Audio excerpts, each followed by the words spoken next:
Welcome back to Vlogmas. This is actually going to be a pretty cool little treat. I'm just going to jump right into the interview. I got interviewed by my dude, Stig. George, Elite Retrofitting Network. My dude's got lots of cool stuff happening right now. I want to tell you all about it at the end of the video. That's coming up.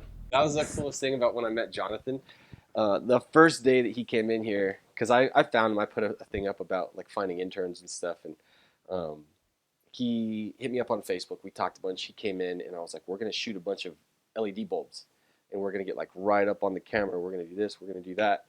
And right off the bat, why I knew he was gonna be perfect for it was I was holding the bulb and moving it around, and he's like, here, wait, hold it like this, and he grabbed my hands and made me move my hands the way that it looked for that. And I was like, this guy's legit.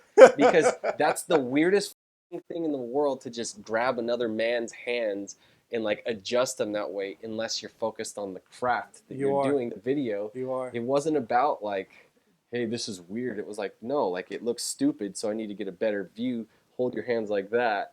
And I was like, this guy's dope. This guy's dope, yeah. All right, Chris. So tell me a little bit about yourself. I mean, how old are you now? I'm 35. 35. Wow. How long have you been doing this for?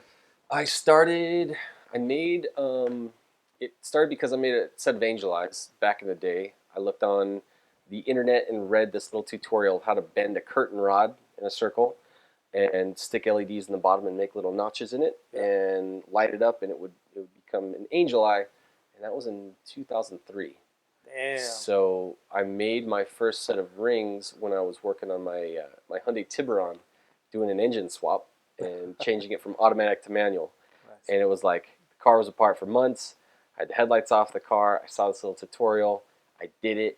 I lit them up, and I was like, oh, that was so cool. I took some LEDs from AutoZone and I put them into a ring, and it glows and like it looks like eyes. That was the coolest thing ever.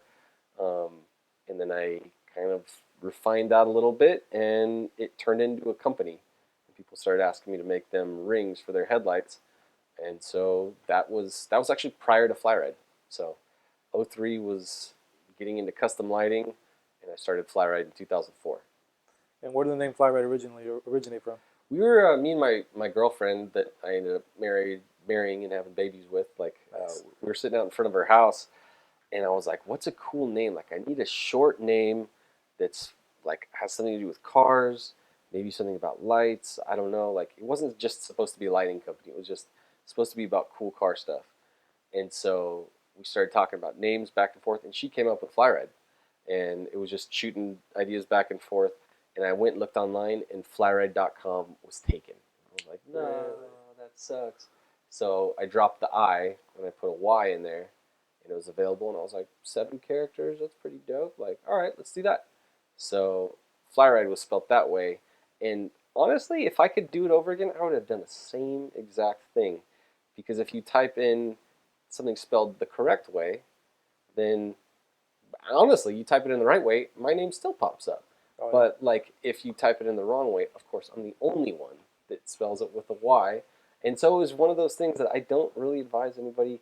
Don't go spell your name all stupid and have a super long URL with weird characters and Z's instead of S's and all that. But I think in my case it worked out okay. Like light works. Yeah, so many different light works. All right, if you're liking the interview so far, smash the like button for me, and then I'm going to give you some more information about George's channel. I'll have you hop over there, give him a sub, follow along, check out some of the cool stuff he's doing, and even the interview he did with our friend Luke as well. My kid's talking to me. Let's get back to the video. So from that, you started in 03, developed FlyRyde right during that process. What was your drive? I mean, what got you to really push forward? I wanted FlyRyde to be a software company. I mean, it was so early that it was like there was no Shopify, there was nothing like that, there was no shopping carts, and so I was developing software and working with guys in Egypt and Pakistan and all these different countries where I had these guys. Oh, I'm super sick, by the way, just so you know. That's why I sound like I sound. So I'm working with all these guys that in India that were developing software for me so that we could have a make, model, year filter so that we could just have like easy to find stuff on a website where you could purchase it. Like, dude, people don't get it. Like eBay. I was like one of the first guys on eBay. I was one of the first people on PayPal. Like MySpace, like all of these things. Yeah. And you know, there was no Facebook at that point. Like when I was just starting to really want to go crazy with FlyRyde. So um, originally, what kept me going was like I thought that I was going to make a ton of money selling this automotive software that shows people how to sell car parts and all that. And I kind of wanted to be like an online Walmart of car parts. Yeah. And like that was ridiculous. It did not work out. So that's a crazy change. So from being a software company to an actual automotive customization shop that focuses on media now. Yeah. Well, it's gone through lots of changes. A So lot of changes. the amount of websites that I've had over the years is ridiculous. I saw them. Yeah. I saw them all. Yeah. So the first early ones, everything was based on like one day I'm going to sell the software to all these people and make $10,000 or $20,000 a customer and blah blah blah. And like I remember there was a shift that happened where people were saying like, why don't you use the free software to run your company? And I was like, if I run the free software, I can't sell the awesome software that I'm making that never finished. And it was tens of thousands of dollars of years and years of me like I try to make money with FlyRyde and add new cool stuff to my software. And I literally didn't drop that goal until 2010. Wow, it's pretty recent. Yeah, so Almost a like decade ago. half of FlyRyde basically was me chasing down something that I had to let go. And not half, but a pretty good chunk of it. All my early years was me thinking that I was going to achieve something, and I just had to choose to pivot or just die, basically. Yeah. So that was. So how did that feel? I thought it was great. It was like dropping baggage. It was like certain things you realize as you're going on in business for so long that you're doing them and you're carrying on with them, not because you should be, but just because you're continuing what you've been doing. And like that's a great way to kill your business. It's like not really looking at it and saying like, is this working? Is this what I should do? Or are there things that are working that I'm not focusing on because I'm dragging this dead weight behind me on something else? And sometimes you got to cut the dead weight. So I think I literally remember where I was at when I decided that I was going to stop even selling non-lighting related products. Like I was running FlyRyde. That was in 2012, and it was like I can't sell intakes anymore. I can't sell exhausts or wheels or things like that anymore because it doesn't make me any money. No. And there's too many people that are better at doing that than I am, and I'm better at doing certain things that nobody else is good at. So like, why aren't I doubling and tripling down on my strengths instead of trying to be like a jack of all trades that nobody cares about?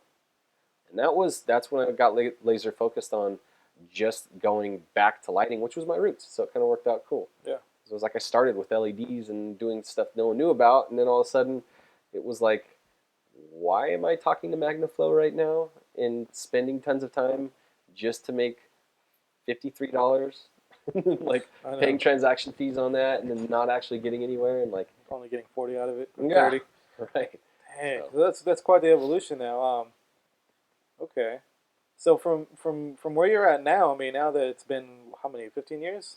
16, yeah. 16 years. Yeah. I mean, where do you see everything going right now? It's For yourself in the industry. So specifically for FlyRyde, what's fun is that FlyRyde is it's just been my interpretation of like what I think is cool about cars, right? So, and that's always been with lighting and all that, which is now it's literally branching off where like the lighting side of FlyRyde, and I think even just like the version of FlyRyde that's existed for the last, it's helped my family get by for the last, 6 years since I bought my house out here in Beaumont and all that. Lighting is now becoming a part of it that is going to go off on its own branch and almost cease to be FlyRyde, which is interesting. FlyRyde's now actually becoming much more of, like you brought up before, just media. Yeah. And it becomes much more about like a household name. Yeah, well, it's like I know all these people that are doing amazing things in automotive, and those things don't have anything to do with lighting, but they're about cool cars. And FlyRyde's about cool cars and cool people that are into cool cars. So like, I think that makes so much sense. Like even like doing a podcast. It's like I have a lighting podcast and I have a FlyRyde podcast. I don't want to talk about lighting all day long in the FlyRyde podcast. No. I already do that on YouTube and the online courses and the other, the Lightspin podcast. So that branch that started to happen was when I was like, okay, I really want to do this online education thing and take lighting in a completely different direction than just like, hey guys, I'll build you cool headlights. Like I wanted it to be more than that. Like, here, learn about things, help yourself, like benefit your family, like take my mistakes and failures and have that be something that actually helps you. And like, hey, you want a cool tip? Here's how you do this. Here's how you do that. And that doesn't necessarily mean that I should be talking about that nonstop forever with this brand called FlyRyde. Like, FlyRyde can actually be about cool cars and cool people doing cool stuff on cars. Cool people. Yeah, it's all about the people at the end of the day. Right. Yeah. So, especially with YouTube, that's such a weird thing. Because of lighting, it's open doors, which is awesome.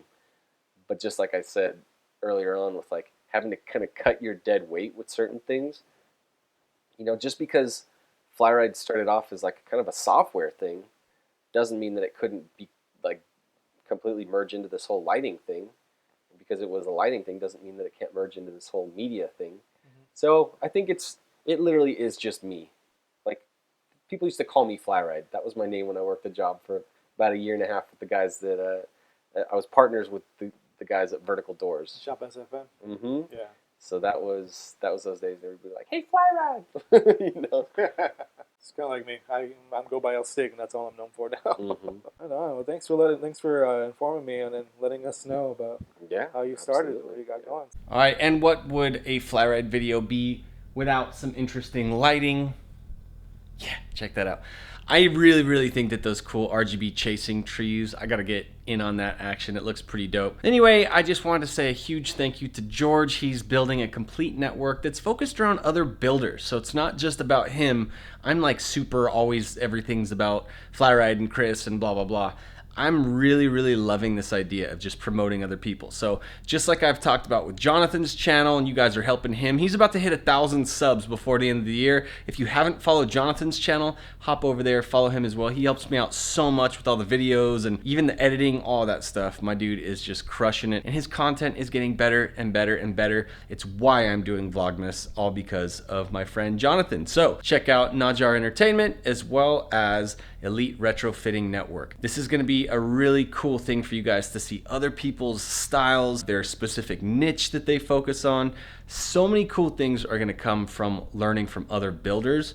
And I encourage everybody, just like George is doing, get out there and start making your own content, make your own channels, focus on whatever it is that you're doing, just like I've done and other guys have done out there. The next one coming up is gonna be Lightworks. Caesar at Lightworks. A lot of cool things I'm expecting are gonna come out of the Elite Retrofitting Network, so I'm privileged to be a part of it. Thank you, George. Thanks for coming out. I enjoyed having you. Look forward to seeing you again soon. And the rest of you guys, I will see you tomorrow.